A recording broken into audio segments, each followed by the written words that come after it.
It is time for the official after tour. We still have tons of projects going on, but we would love to show you guys what we got done this far. We have done our entire house DIY. It was a foreclosed house we purchased with cash about 2 years ago, and I'm going to show you everything from room to room of what we did. We'll start outside. We did a little landscaping here, kind of temporary, and then we plan to add some more over here eventually, but for now it's great. We busted up the little bit of broken concrete out front here and got rid of it. We did a new front door, added a driveway so we didn't have to park on this hillside. We put some barnwood on our back deck and did a swell in the backyard to deal with our water problems. We got a new handle, and the inside is basically unrecognizable from before. The kitchen might be my favorite room in the entire house. To save a little bit of money, we actually refinished the old oak cabinets that were in here. We just went to Sherwin-Williams, asked them which paint was best for cabinet paint. They pointed us in the right direction. And to dress them up a little bit, we added shiplap on the end piece. We did 4x4 posts around the island. I built boxes for above the cabinet so it looks like they extended to our ceiling. And then Trey convinced me to add the trim work around them, which really gave it a finished look. I actually built our vent hood. It's still probably my favorite project of the entire house. It is just a traditional vent hood that would usually go right under your cabinet. And all the wood part is straight for looks. I'm obsessed with our double oven. This thing actually folds and you can set different temperatures for each section of the oven.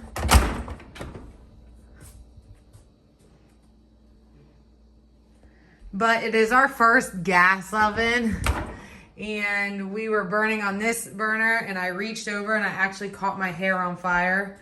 And then Trey caught s'mores on fire in the top oven. So if you are going to go with gas, make sure you're prepared to be extra careful.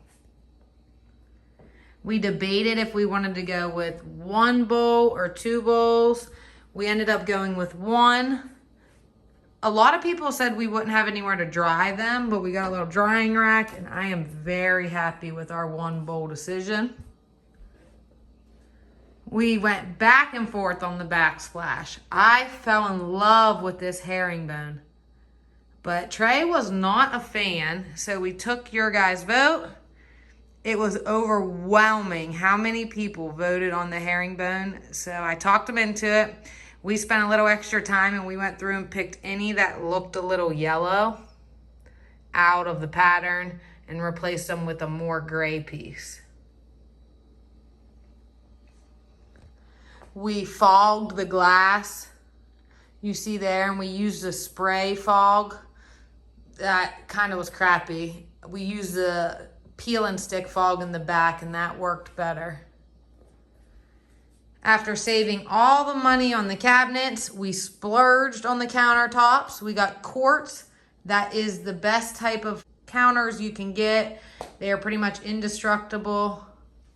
And then we found a dealer out of Pittsburgh that was about half the price of everybody else's estimates. And we also splurged on our stools. They're from Pottery Barn, and they work. They go up and down, depending the height you want.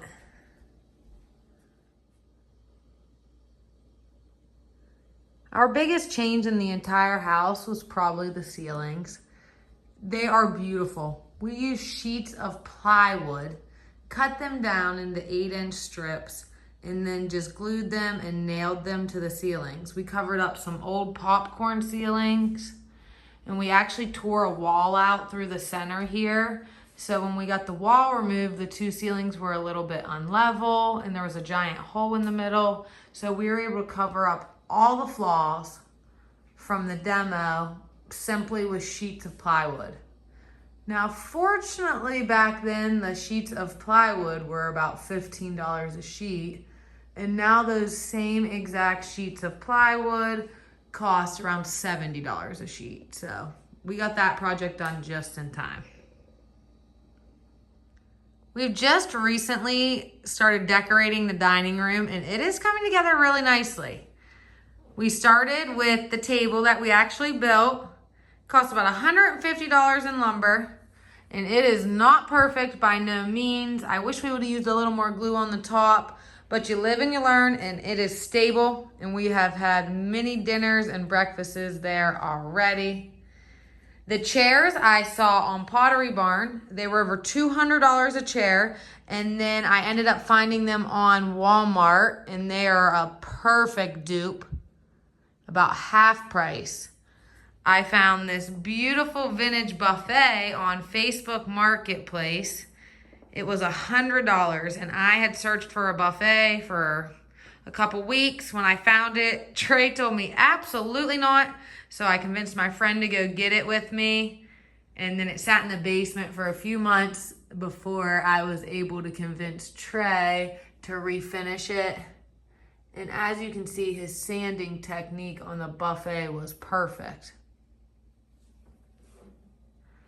Then Boutique Rugs actually sent us this beautiful mirror. It is hand carved, and it is very heavy. All wood. Honestly, probably one of my favorite pieces in the entire house. And then we have all of our old little matches. I have been collecting these, but there actually is a little meaning behind them. This is my great-grandfather's apple peeler. And there's a couple spoons and rollers that mean stuff in the pile as well.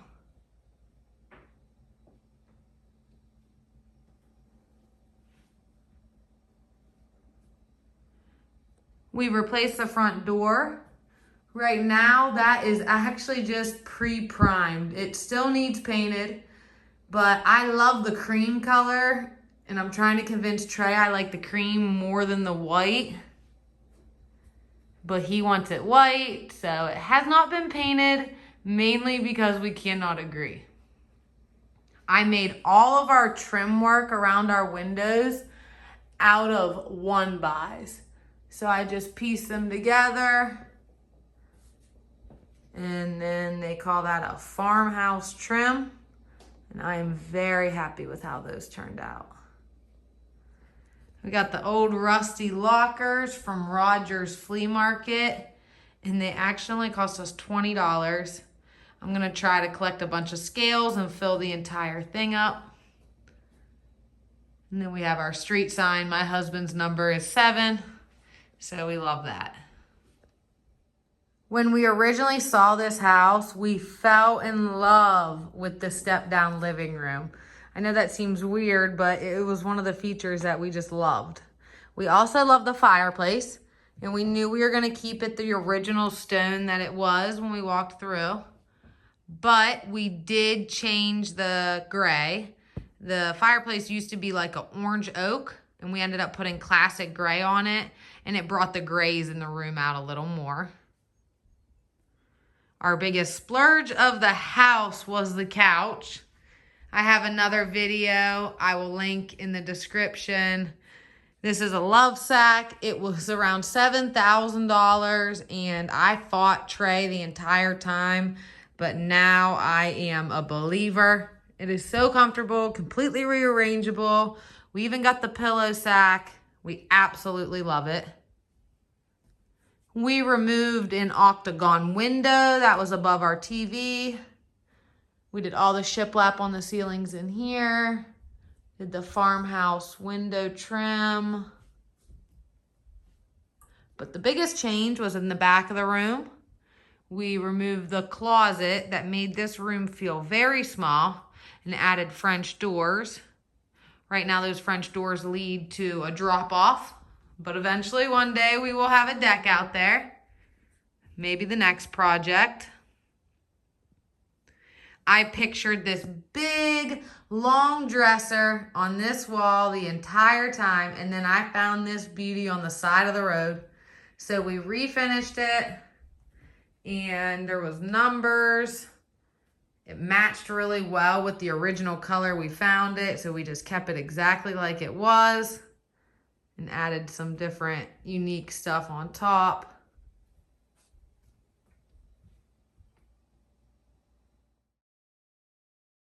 Going over all that with you guys has reminded me how much has actually changed in this house.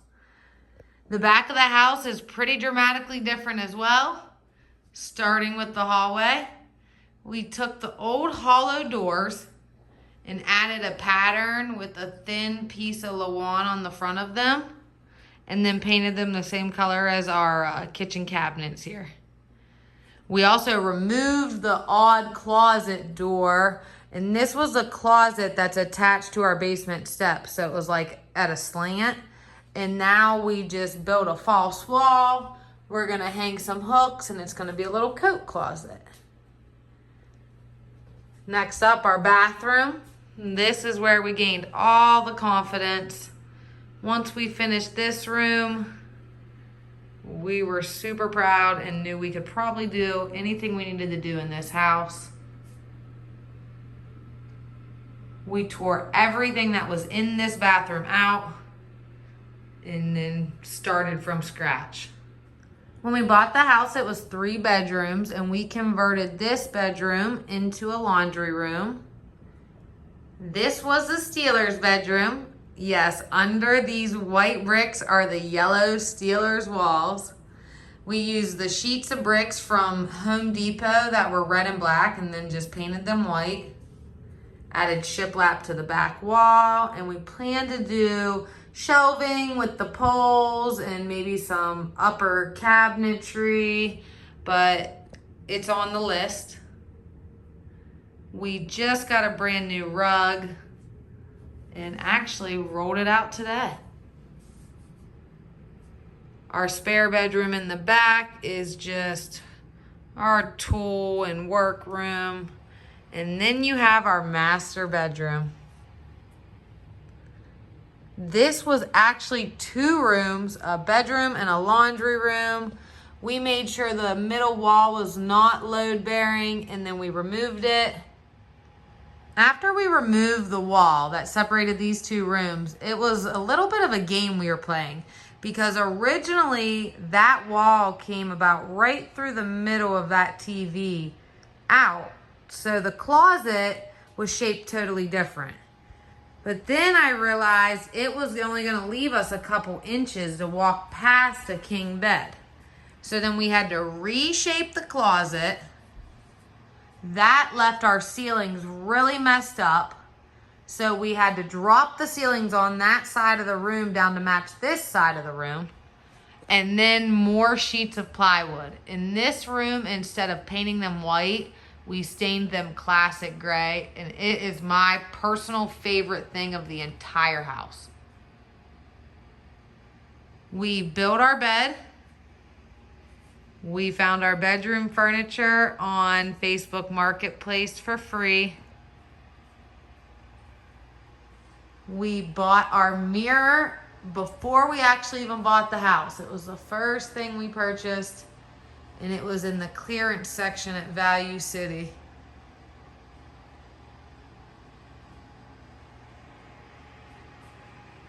And now Trey's favorite room. This room was a little intimidating because it is so big. We definitely did not think we could handle this renovation ourselves, but we just broke it down into one job at a time. And before you knew it, we had a beautiful bathroom. So where we started was gutting the entire thing and taking everything out. And then there was a soffit above the original vanity, so we had to remove that, and then we patched all the drywall.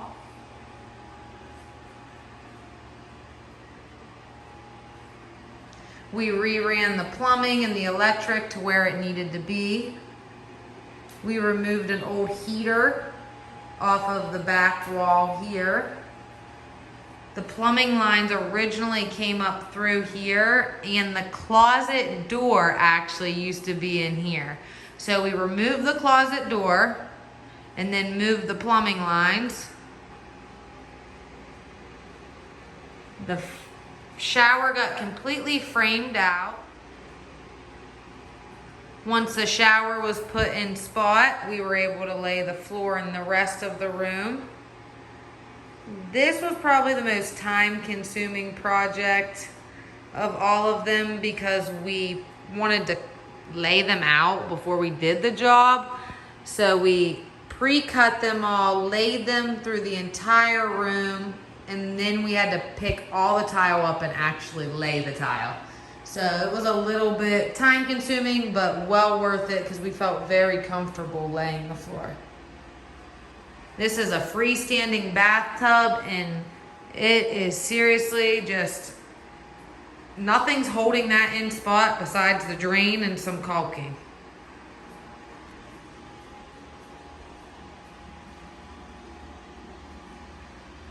We did the floating shelves, and we had those on a pole. We asked you guys what color. Every person, it seems like, said brown. In the end, we just didn't see where brown would fit in here, so we ended up going with the same color as our ceiling, the stained gray.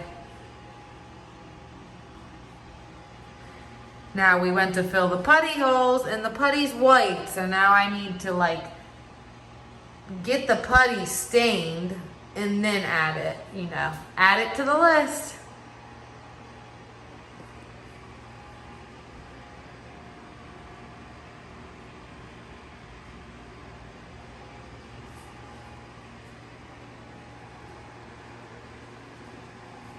And then besides that, there are just tons of projects that still need done.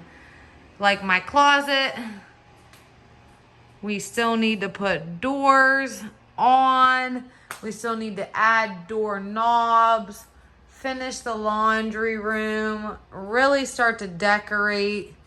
It honestly seems like it's never ending, but what we're trying to remember is how much we do love the journey, and it doesn't all need to be finished at one time. If we enjoy what we're doing along the way, that is part of the memories and the process. And that's something that we didn't do early on enough, that we're trying to do a little bit more now. The biggest thing is I just want to thank you guys for choosing to stick with us through all of this and believing in us sometimes when we didn't even believe in ourselves. We are very excited for the flip house. We get to continue this journey. The flip house has shiplap and grays and dark floors. It is like it's all happening again for us. So be sure you subscribe to our channel so you can see what's next for our dream home and what's happening at the flip house.